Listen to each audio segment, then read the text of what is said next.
Hello, everyone. Welcome to Pod Maverick After Dark. It's Kirk Henderson and Josh Bowe. We're coming to you on Thursday night. It is October 9th. It's about 8:45. Josh, how are you? I'm doing good. How are you doing? I'm good. So you guys are probably wondering why we're doing these now. I don't really have a good reason. We probably should have done them earlier, but we didn't want to. And we're here now, and more people are paying attention, and there's more things happening over at Mavs Moneyball. And just like the Dallas Mavericks are trying to get back up on their horse, we are doing the same. We talked in our pre-show whether we should discuss any news, and the thing about this this team as we have it right now is there's nothing. And I actually mean that in a compliment. Like there's no drama. We don't know where Dante Exum is, but if Dante Exum is a key point in the season, then the Mavericks might be in trouble. Got no other way to phrase that one. So I've been, we watched some of these clips at a training camp. We had the one preseason half to react to. And now we have another game to cover on Saturday against the Hornets. Where the two former Mavericks who are on that team are out and not playing, Josh and Grant. So it's just this is just kind of an odd point, but it's as somebody was saying today, somebody on the Twitter found like one, I don't know. I think I've done pretty good for me in terms of being even keeled and bordering on positive, but somebody found like the one video they didn't like that I did and was like, some people always look to be negative. I'm just like, can't make everybody happy. We're here talking basketball, and I am looking forward to real games. These preseason games might be a little bit of a slog, but that with understanding that, let's just kind of hop right in and talk about sort of our expectations for the four guys that we have on the rundown here. So let's start with probably the guy I find to be the most intriguing, just in terms of, I think, of the range of outcomes for his season. And that's PJ Washington. PJ is coming off of a really, really good season. He just recently, as of within, 45 days or so, signed a contract extension, which means he is not eligible to be traded in this calendar season. So 25 and 26, he can probably be traded once the business year switches over next year, probably after July. He's a lock in the Mavericks rotation. And what that means is a wide variety of outcomes, because the Mavericks rotation and the lineup and all that sort of stuff is going to be weird. So how should we kick off kind of our discussion of him? I made a point about him before the preseason game when they kind of unveiled the starting lineup and he wasn't in it. And just noting that it's weird, but not, and I specifically said weird and not bad because it's not bad, but like, just if you pull back in a vacuum and it's like, this guy was a major a starter in Charlotte for 3 out of 5 seasons, came to Dallas, was a starter for 2 years. That first year in Dallas as a starter, they make the finals. He's a starter in a finals team, comes back the next season, is another starter, although with injury issues. And last season was like probably the best season of his career, if you really look at it. He had slightly better scoring in some in a previous Charlotte season. But in terms of like total package and impact on winning, I know the Mavericks weren't very good last year, but before the mess and injuries and Luka trade, I mean, I'm pretty convinced he was going to make an all defense team. I mean, he was putting the special season together before it went to hell. So to do that and then be at 27, still be at your athletic prime, and now you're coming off the bench is weird. Like, you just don't see that. Like, and again, it's not bad. The Mavericks have a bunch of forwards and centers. They have a bunch of injury-prone forwards and centers. I'm sure there will be a stretch where PJ Washington is starting games for 2 weeks when someone gets hurt or someone needs a break or what have you. Like, not worried about that. He also signed his extension, so it doesn't really matter now. The only potential downside to him coming off the bench, to me, was if they hadn't got him signed and he's coming off the bench on an expiring contract. Like, I don't think you would like that because now you're potentially messing with his money. So he's got his money, but it is weird. Like if you would have told someone before the NBA Finals started, before that game one against Boston, and you said, "Hey, in 2 seasons, PJ and Gafford are going to be coming off the bench," I don't know if they would believe you. Maybe So Lively, but both, like I'm not sure. It's just kind of funny how that works out. So did you heard my brief situation? I don't want to say player comparison because I don't think it's fair. You heard my situation comparison on the last show we did, right? For PJ Washington. I think so, yeah. It's Antoine Jameson. Yes. Antoine Jameson came to the Mavericks in the 2003-2004 season. He arrived after playing in Golden State. Looks like if I'm looking at his salaries correctly, and I could be wrong here, this is like way back data at this point. He played out his rookie contract, signed an extension or signed a new contract with Golden State. They traded him after 1 year to the Mavericks. Do you remember how many games Antoine Jameson started without looking in 2003-2004, which was a really fun Mavericks year? I mean, he won 6 Man of the Year, so it wasn't a lot. So, what? He started 2 games. Okay. That was a loaded Mavericks team in some odd ways. Like it was an oddly constructed roster. But I want to use that situation comparison and just sort of lean into it for me.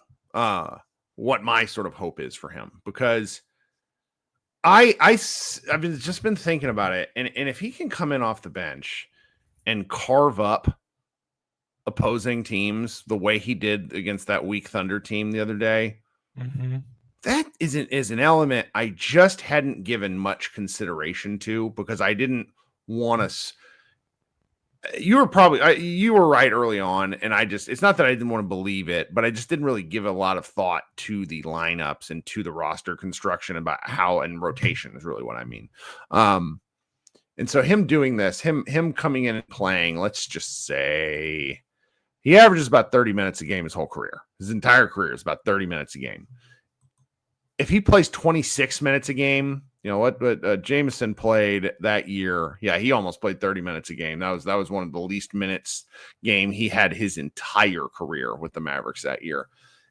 I think he could have some fun just kicking the crap out of bad, lesser opponents, because one thing that I really enjoyed about his game evolution last year, and then, the 20 games or so that he played with the Mavericks in the regular season following the trade, was that he has a lot of different ways in which he can score. When he was with Luka, a lot of driving kick threes, some slashing and finishing, but Luka had the ball so much. When Luka didn't have the ball, when Luka was injured, they kind of put PJ in some interesting positions on the floor, short corner post ups, things like that. And he just has a lot of. He's not incredible at anything on offense, but he's really good at a lot of things. And he's just got a lot of variability to his game. And so I just wonder, for a team that really might, I don't know, struggle to score, it seems a little bit of an alarmist. But I think they're just going to have scoring droughts based on the way the roster is constructed. And if they switch out some things with him, maybe being part of weirder lineups off the bench, I think there's just an opportunity there for him to put up some nice stats. Yeah, absolutely. Especially with like his paint game, like get him in some mismatches, have him bully ball, draw some fouls down a low block. Yeah. Did he get to the free throw line a lot in that first preseason game? I can't remember. No, that did, I think. No, I mean, that was such a. I mean, it's preseason. Yeah. Yeah. But you could see the vision. I remember him attacking. Like there was a lot. There was a lot of like, I'm gonna go score. Which. And I think people. I don't want to say people forget, but like I think his reputation in Dallas was kind of like, oh, he's like a defensive 3-and-D defensive first like player. Like he was an offensive player coming out of Kentucky, and then when he was in Charlotte, like he has offensive skill to his game. He has scored 40 something plus points twice in his career. So there's always something kind of funny about the idea that he's just kind of like this stiff role player where any shots he makes is kind of like a bonus. Like, no, he has scoring bona fides, which is why, friend of me of the show, Matt Moore, we had discussions about PJ and what was a fluke and what wasn't when he in the playoffs in 2024. And, kind of like, this guy was shooting 32%. How is he doing this? This is all luck. And it's like, I mean, I guess, but he's also like, he has scored a lot of points up until this point. He is not a Tony Allen type figure. Like, he has some offensive pedigree. So if you put him off the bench, I mean, it balances the starting lineup, because I really do think you need Klay. Like, they need any gravity that they can get. And then I think you give your backup some identity, and you give someone to kind of lead that charge, especially with Kyrie out. They don't really have a backup, because D'Angelo Russell will eventually be the backup point guard, and they don't really have that until Kyrie gets back. Yes. Sorry. No, you're good. Sorry. Your question. Just out of screen. Defensively, I expect nothing but good things. Of course. Yeah. That he's turned into a really nice defensive player in Dallas. You mentioned that you thought he was heading towards an all defensive team. Don't really think that's possible with this squad. Just because I think he will be overshadowed by, Davis and Flag for one. But he's going to be part of a potentially elite defense. So that's pretty fun. Right. Yeah. Well, good stuff for PJ Washington. I'm glad there's elements of security to his season this year. He only played 57 games last year, kind of part of but he had injuries himself that he was dealing with. The Mavericks were just brutally banged up last year. I had forgotten he was even hurt that much, and we covered every stinking game. All right, next guy on the list, and then we'll take a break. Let's do Klay. Man, Klay is just. I'm disappointed that the season, in terms of how things went last year, didn't work out in the way that maybe he would have envisioned. But he ended up, he had 14 points, played 72 games. I think he was the second most durable Maverick outside of Spencer Dinwiddie. For 39% from three on pretty good volume. His defense isn't there anymore, but that's not what the Mavericks signed him for anyways. He just seems like a really fun teammate. I think that he seems to really. Some of these guys, basketball's their job. Like, they're good at it and they do like it. But like when Klay, he was like the most excited guy at media day, and it matters to me. Like, I really loved hearing him talk about the 2011 team. I like watching him play and move. Hopefully the Mavericks will get him involved in some more interesting sets like we saw after the Luka trade. A lot less Klay standing and a lot more Klay kind of being a threat. I would like to hope that someone has told him to stop pump faking and just shoot the damn ball. You're one of the best 3-point shooters of all time. But you don't really know what to expect from him this year, because the spacing is going to be whack. And I don't know if that matters. Like, he's Klay Thompson. But it's going to be like, this is technically, we should sort of consider him an expiring contract of sorts, because his contract next year is not.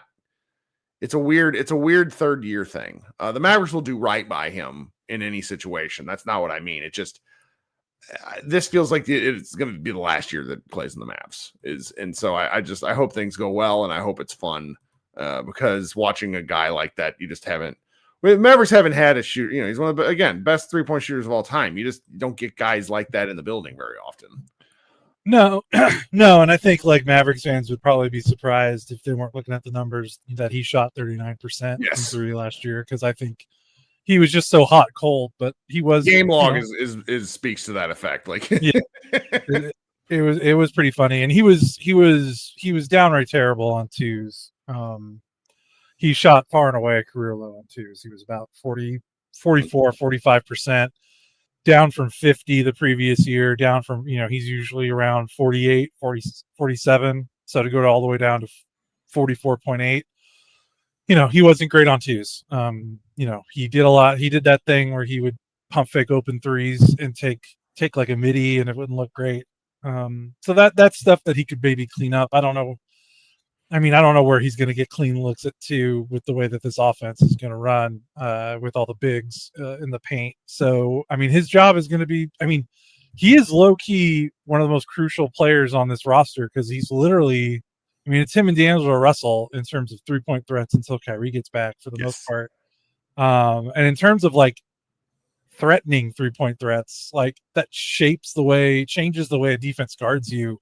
I mean, Russell can do that. You know, Russell's got a reputation, but I mean, Klay will literally change floor balance in a way that I don't think any other player on the roster is capable of.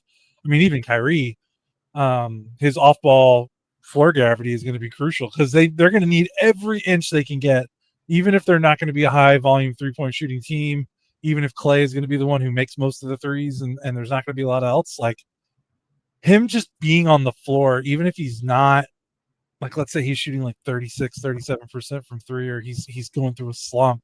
Yep. He's going to be so important just standing on the floor, even if they don't do any, like, he just has to be on the floor. If they want to make this Anthony Davis at the 4, play a center, play a big wing, you know, play big, play bully ball. Like, you still have to give those guys some room, and defenses aren't going to respect them if someone like Klay isn't on the floor. So last year Klay took on average 7.7 threes a game in 27 minutes. His minutes were down a little bit. I think you could probably he had shot over 9 for 3 straight years coming back off of injury. Because remember, he missed all of 2019 and all of 2020. I don't know why Basketball Reference has him projected out at shooting 10 threes a game. Mm-hmm. And I mean, I think I know why, because the Mavericks need the volume. Shoot 3 more threes a game is a lot. Like, I think I'm okay with it though. Like, the Mavericks' best, you know, we're going to talk about this more as the season goes into it. They're going to have to do some real pace control, I think.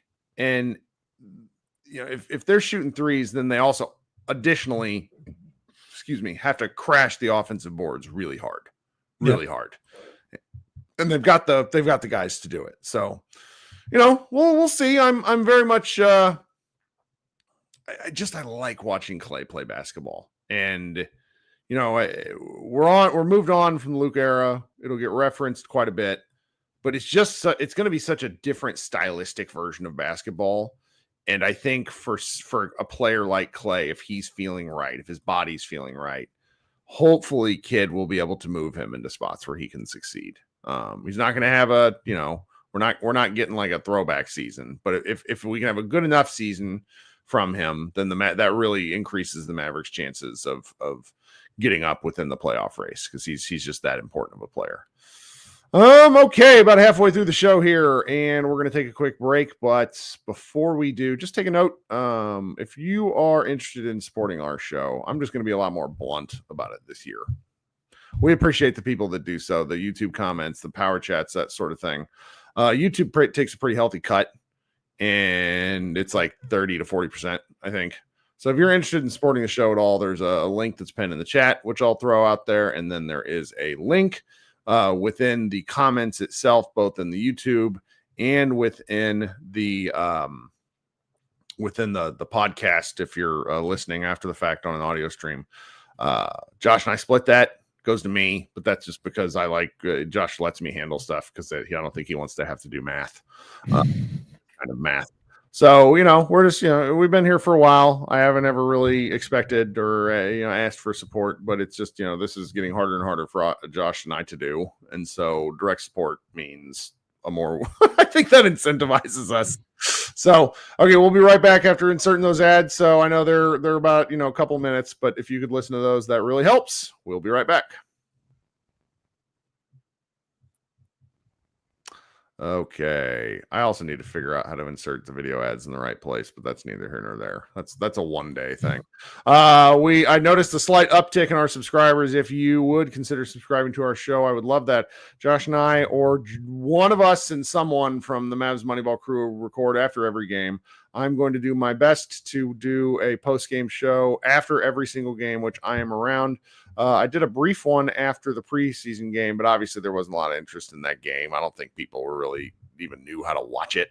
So I'm going to do one again on Saturday. And if you like, you know, giving your takes, consider it like a radio show where you can call in, you can video in. I've had lots of fun doing these over the years. It invigorates me and makes me want to keep doing this. So please consider joining that show after the fact. Look for that on Saturday night after Josh and I or one of us record. So we'll see here. All right, next guy we got to talk about. So let's do D'Angelo Russell. Let's just sort of switch it up based on it compared to what's in the title. D'Angelo Russell was signed to a 1-year deal. He's sort of a break glass in case of emergency option after Kyrie hurt himself. He's probably the best option available to the Mavericks. He's been in the NBA for a really long time. He was with the Lakers, had nice chemistry with AD, but they moved him to Brooklyn. And then he entered free agency, and he is now with the Mavericks. My expectation of D'Angelo Russell comes down to like he provides base level competency that the point guard position requires, and it's less to do with him or whether I think he's bad in so much as like it's just sort of shocking to look at the position level within the Mavericks and see how few resources they actually have invested into it. Yeah, he's going to be frustrating. He's going to have moments where he misses a defensive assignment in the fourth quarter and Mavs fans are going to pull their hair out. He's going to have a game where he shoots like 5 of 17 and the Mavericks lose by 4 and you're going to be like, what the hell? But he's also going to have a game where like on the second half of back-to-back in Charlotte when the team's kind of dragging ass, he's going to score like 28 points and he's going to have games like that. So it's going to be up and down with him, but I think his skill set fits what the Mavericks are trying to do the best of all the options. And I think I tried to make this point a lot over the summer was it's like any guy they would have signed with the exception that they had to sign Russell was going to be a flawed player. You don't sign a perfect player with that amount of money. Like guys don't make it to free agency that are perfect players. Right. Like whoever they were going to sign, we're going to have red flags. But yeah, go ahead. I was going to. He's just it's like players at that point. He's probably the youngest possible option. I don't even remember who was available, and it's Chris Paul, Tyus Jones, Malcolm Brogdon. Yeah, among those, I think I would rather have D'Angelo Russell. I would. He's big, for his size, like for compared to those options. Let's see here. How big is he? Am I making that up? I think he's like what 6'3", 6'4". Yeah, I saw him. He's rangy. He's like 6'3". Yeah, he's a lefty, which is a minor thing, but I actually lefty guards are a bitch to guard because your brain. Your brain wants to force everyone left, right? That's right. Yeah. He does things like he makes sense. He's a good 3-point shooter, and he's a good 3-point shooter on his own. Like he's not just a good spot up threat. He's a good pull up 3-point shooter, which they're going to need. They need self creation. He can self create buckets. Like you think about someone like Chris Paul or Tyus Jones. Malcolm Brogdon is pretty good at this, but he's also hurt all the time. Like you cannot this Mavericks team with all their injury concerns in the front court that you cannot sign Malcolm Brogdon. Also, Kid had him in Milwaukee, and I don't think he liked him. They didn't get along, so it was actively hilarious to me to hear that Kid was interested in him because that's just the most coach thing ever to be like, oh yeah, I would love to have the guy that I hated once. Yeah, this is like very Carlisle coded. Right. Yeah. So when you look at that, like he has the most self-creation potential. Mm-hmm. And then he's not a downhill threat, which is going to be, you've talked about this, like AD. That's just a Mavericks problem at this point. Yeah. And you've talked about how AD kind of needs a downhill threat. They need someone that can pressure the rim from the guard position. They don't really have that. That's not his game. But he is this is like, I don't want this to sound like a backhanded compliment. He's a good standstill passer. Mm-hmm. Like he's a good ball mover. If you're not asking him to like create something out of nothing or create by going downhill in the pick and roll, like he's a good swing passer. And again, I'm not trying to like give him backhanded compliment. Like, and when you think about this Mavericks team, like they're going to be running pin downs for Klay. You got to imagine Lively and AD are going to be cross screening for each other under the rim. Placing the ball in the right spot so those guys can catch is important. Yes, and he's good at that stuff. He's good at reading defenses in that way. off the catch, not on the move. And I think the Mavericks have players that can benefit his strengths. They can mitigate some of his weaknesses because he's a dog awful defender. But the Mavericks are going to have 3 top tier defensive players probably on the floor at all times. Mm-hmm. You know, whether it's PJ, AD, Lively, you know, whether it's Lively, Cooper, AD, Lively, PJ, Cooper. Like, they're going to have length and defense on the floor a lot. And then, like you said, he's got the built-in chemistry with AD. I think we talked about this last pod of the top 10 inverted pick and roll partners in terms of efficiency last year. AD and Russell were on that list. Also AD and Max Christie. So he's a good off-ball screener. Like, he'll move without the ball. He'll screen as a guard, which is good because guards don't like screening. So he'll screen for AD, pop for a 3, do stuff like that. So I think he'll be fine. And then he'll come off the bench when Kyrie's healthy, and that'll make it even better. And then we'll see. But he's definitely going to have games where you're like, oh, I need to make it. And this is almost for me more. I'm saying this more for me more than anyone else. Is I need to lighten the fuck up about him in the season. I'm putting that out there in advance because he's being put in a position that I don't think is fair for him. The expectations for this team are too high, and he's not necessarily the player to meet them. And so that's not his fault. I think if this team had Kyrie, let's say that they get Kyrie for 25 games, Kyrie is actually when Kyrie wants to be, he's a pretty good defender, but he's still small.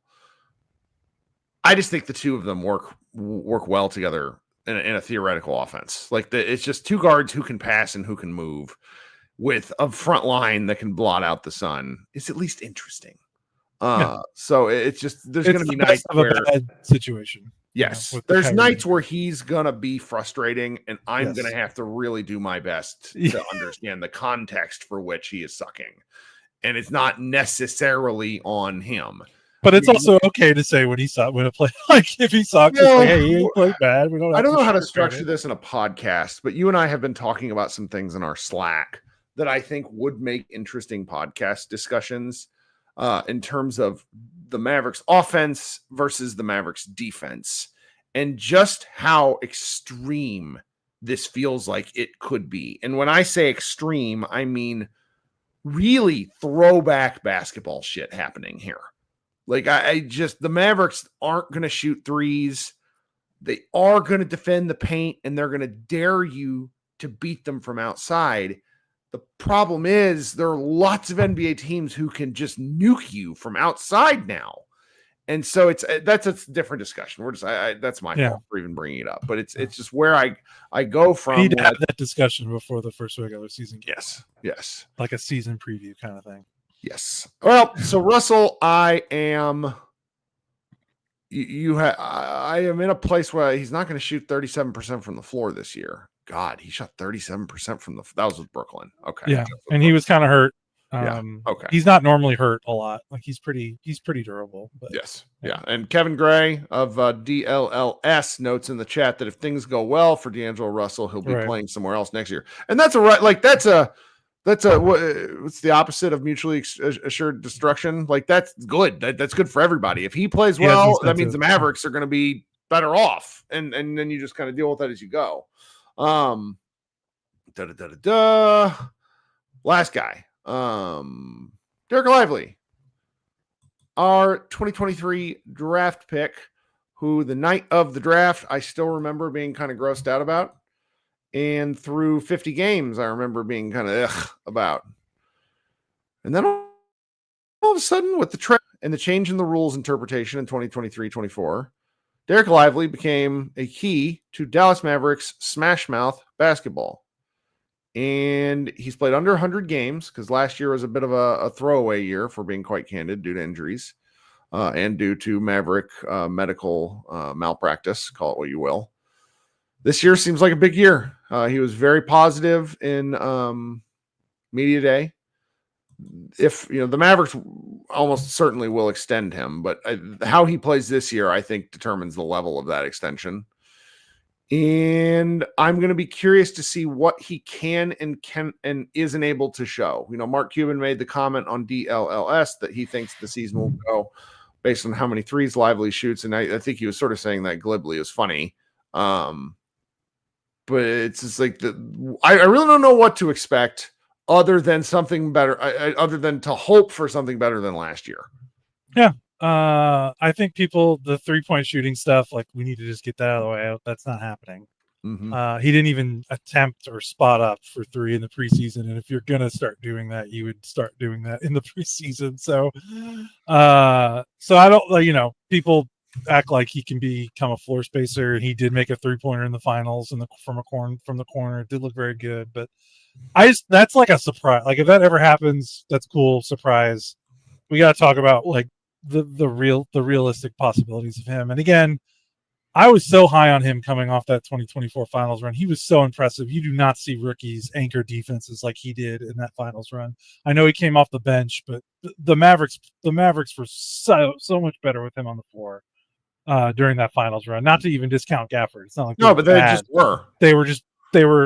He was incredible. You just don't see rookies make that kind of impact, especially defensively. Like maybe you'll see a rookie come off the bench and fill it up as maybe a 6-man spark plug role, like for a playoff team. You very rarely see rookies impact the game defensively in the way he did for a finals team. Like that's you just don't see that. So my expectations were through the roof, and that kind of led to being a little disappointed with his second season, but he got hurt. So for him, it's just get back on the horse, get back on that trajectory.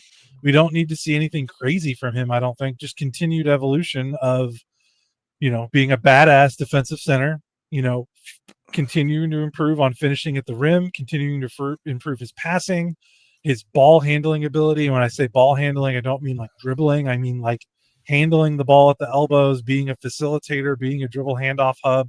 He showed strides of that last season.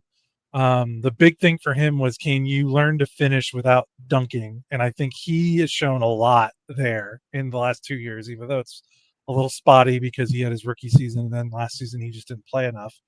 But I've seen some things from him, like he will fake a dribble handoff, he will turn, he will take 2 dribbles and score at the rim. And it's like, yes, that is stuff that will be huge for him to make a continued growth and kind of turn into being more than just like a defensive role player. Like I think there is a ceiling to him without him shooting threes, but still being more than just a rim running lob finisher.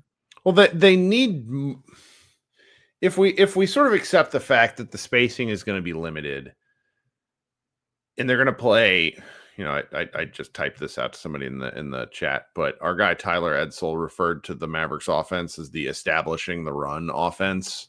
It's going to be smash mouth. Like they're just going to hammer people and or take long twos, which is going to drive me up a fucking wall. But that's a different story for a different day. Lively mixing things up and attacking from ways that he hasn't, or at least hasn't gotten many opportunities to. It changes the variability of how you guard that team within space. He has to be a threat, or within the limited space. He has to be a threat to score. He has to. Yes. And that's the one thing Gafford has on him for sure. No. Well, what do you mean? Gafford's a much better scorer. Oh yeah. He's a willing scorer. He's a willing shooter. Yeah. Sometimes Lively, it feels like he's in middle school and he's like, am I supposed to shoot this? And it's like, yes, it's going to be fine. Somebody else will get the rebound. He upped his assists. I guess I just don't remember this. As a rookie, he had 1.1 assists a game up to 2.4. He knows what to do. Yeah, I think it's there. He's got to be healthy. Honestly, if he's healthy, I think everything else falls into place for him. Because I think he's that kind of guy. That kind of Biggs. Player. So do you remember how much I hated DeAndre Jordan's turnovers? Yes. Like DeAndre Jordan had like 3 absolutely mind-boggling turnovers a game. Lively in 2 seasons averages 1 a game, which is how it should be. That's an idea. There's just a lot to like about Lively. Just a whole lot. Right. And that's not even getting to character, his disposition, his mentality for his age. He's one of my favorite players on the team. He has been for a while. Like that finals run, he was really enamored. Like I really got enamored with him during that finals run because you just don't see guys at that age, do that, make that kind of impact on defense as a rookie. So I think as long as he stays healthy, I think he'll be fine. So, all right. So that's kind of the preview portion of the show. This does allow me to talk about a couple of more things that I heard during the week. So I was listening to Zach Lowe and John Hollinger's podcast, and like I'm just not as much of a listener of Lowe as I used to be. But they were discussing their 5 weird teams, and Hollinger just sort of points out the fact that he's like the Mavericks. He thinks the Mavericks have way over indexed on size, and I mean That's not an uncommon opinion. see. A lot of people skate around this. They're like, "Oh, the Mavericks roster construction is really odd. We don't know how it's going to work." And no one, like Hollinger, is kind of the first one to be like, "This is stupid." and so Luke Byrne in the chat says Hollinger is annoying. Maybe so. Long-time enemy of Mavs fans. I sort of Hollinger. I appreciate a position. If you think something is like that's where. Look, like we found a market by simply saying what we thought as opposed to rose-colored glasses bullshit. And if you think this team is weird in a bad way, that's a discussion point. I mean, we're going to find out soon enough. It ultimately doesn't matter. But it's like the way over-indexing on size. But he also said something where he's like, the future of this team is Lively and Flag. And he's like, the sooner the Mavericks ownership and general managership realizes it, the better off the team will be positioned for the future. And it's just a really blunt way because it's. I mean, he's not, even if you're gung-ho about this team, he's not wrong. I mean, Kyrie and AD are nearing their mid-30s. Like they will not. Well, they will not be on this team when Cooper is a 28-year-old. We're going to bury this in the last 5 minutes of this podcast. The other thing Zach Lowe said, which just. I'm sitting here. I was driving in my car, and I go, "Why?"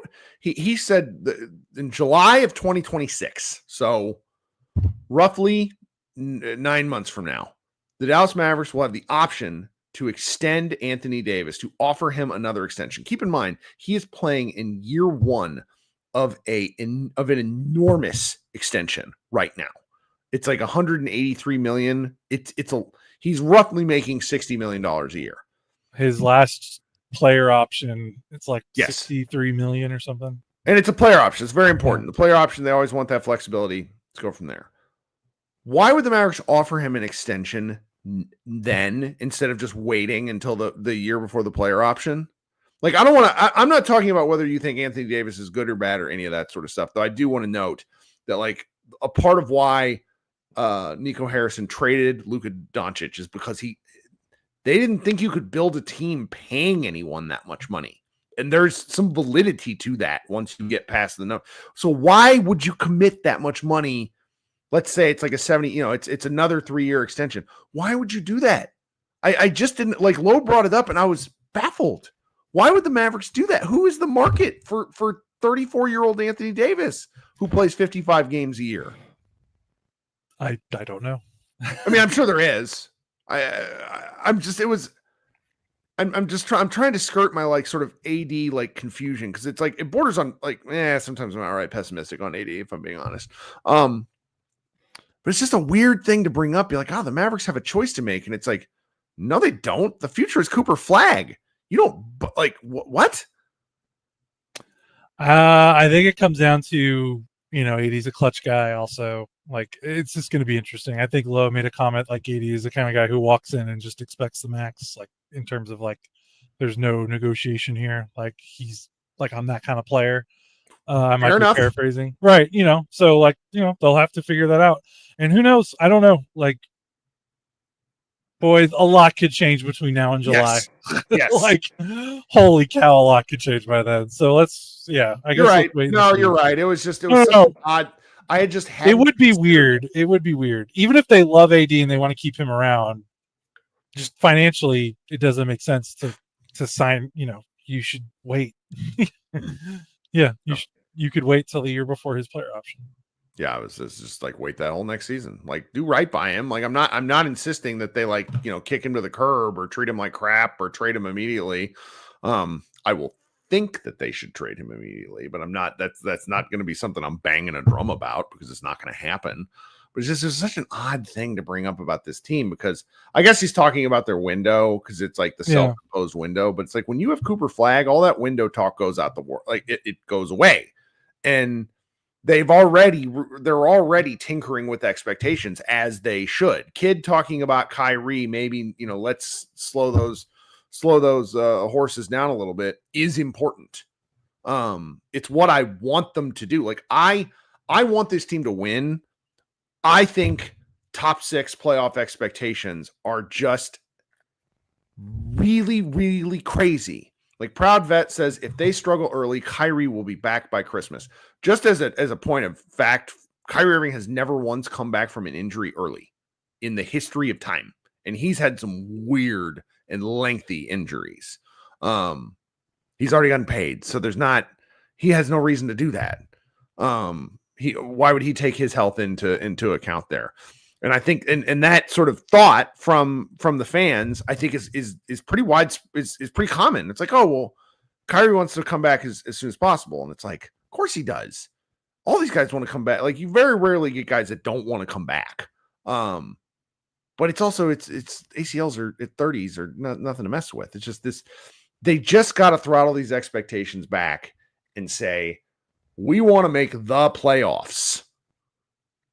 The playoffs, not be a contending team, the playoffs. And if go ahead. I was going to say, they had to talk about winning a title because you don't trade Luka and then we want to be a playoff team. Sure. So they had to keep up that charade because they rationalized the Luka trade by saying publicly, we think this makes us closer to a championship team. So, but then you're right. Once you draft Cooper, that goes out the window. Like, now it doesn't matter if you don't win a championship this year because it's about the franchise is about Cooper long term. Yeah. Absolutely. Yeah. Well, we get to see him play basketball again on Saturday. That'll be interesting because if LaMelo Ball is playing, I'm curious to see how they defend someone who willingly jacks like 45 footers. Because in the sense of like how they choose to defend teams that want to bomb away from 3 is gonna sort of make or break their season. And the Hornets aren't very good. We'll get to see Con Kneppel and their second round guy who I liked watching at Summer League. I mean, the Mavericks should just annihilate this team too. Well, it depends on who plays. I sort of expect everybody to. We've not seen any indication otherwise. Everybody that's available should get minutes. I like the minutes distribution the other day. Flag we didn't really even talk about this. I guess we did. Flag didn't score until the second quarter, and they didn't need it. Because but the Thunder was like, that was, they were rolling out there. I was like watching 5th graders play 3rd graders. Like, that was uncomfortable after a while. Yep. But like I said, Josh and I will be back, or one of the two of us will be back with somebody. I don't want to make anyone. Luke Byrne asks, any coverage of the fan gym? That's actually a good question. Probably not. Can't do a podcast live. Well, it's mostly just because like we're probably not gonna be able to go. Like our weekend, like my weekends are youth sports. Like, just my kid is playing 3 sports right now because he wants to, and I can't tell him no. There will be plenty of our Mavs media friends. No, I might see if any of our guys go. Like, that's a good question. Yeah. Thank you, Festive Feast Lover. What a great comment in the chat there to end our show on. Really appreciate that level of fandom or people popping into a live stream. Again, thanks so much for your support or lack of support. We're just glad you're here. We're glad to be talking to everybody again. We will be back on Saturday night. Everyone have a good Friday and go Mavs.